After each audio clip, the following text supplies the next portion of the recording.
Hi friends, అందరూ ఎలా ఉన్నారు? ఈరోజు మనం వచ్చేసాం తిరుపతి పుణ్యక్షేత్రం దగ్గరలో ఉన్న పాపనాశనం అనమాట.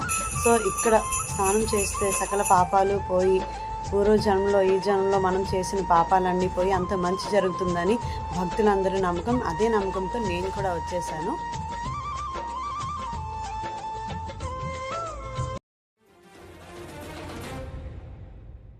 హరిపాదం అడుగున గంగా కలిపాపం తనుకడ గంగా, హరిపాదం అడుగున గంగా కలిపాపం తనుకడ గంగా.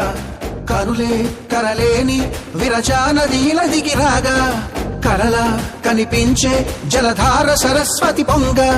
సుడులు తిరిగి బడిగా ఉరుకులెత్తగా, చడులు కడిగి పుణ్య ఫలము నిల్వగా, శృతులు కృతులు జదులు గతులు జలరేగా. ఓంకారేశ్వరి శ్రీహరి నగరి ఇదిగోరా బడరి వైకుంఠేశ్వరి.